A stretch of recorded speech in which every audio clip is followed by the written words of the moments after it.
তো গাইস আমরা আইছিলাম একটা জঙ্গল, এই যে আঙ্গুর বাড়ি এনে একটা জঙ্গল আছে। হ্যাঁ, ঘুরবা আইছি। আমি ভাবলাম একটা ব্লগ বানাই। আইছি তার কি ব্লগ বানাই আমি বাইতেছি না।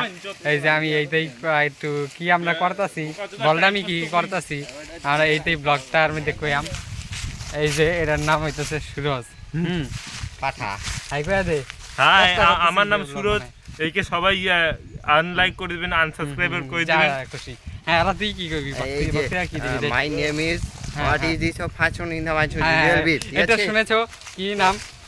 নে আল্লাহ তুই হাই গাইস, এই যে দেখতে পাচ্ছেন আমার বন্ধু ছোট মোটো ইউটিউবার এখন শুরু হচ্ছে ওর ইউটিউব চ্যানেল। সবাই সাপোর্ট করবেন, লাইক করবেন, শেয়ার করবেন। হ্যাঁ, আজকে থেকে শুরু করলাম। হ্যাঁ, তোমরা সবাই সাবস্ক্রাইব করে দাও। তো জানি না কি কোন লাগে। আমার নামটা কইলি, আমার নাম হইতেছে নীরজ। হ্যাঁ, আমার বাড়ি হইছে গোপালপুর বড়বেটার। গোপালপুর গেলে তো চিন্তা না, তাহলে আমি কোচবিহারটা তো চিন ভাই, ওই কোচবিহারে আমাদের বাড়ি।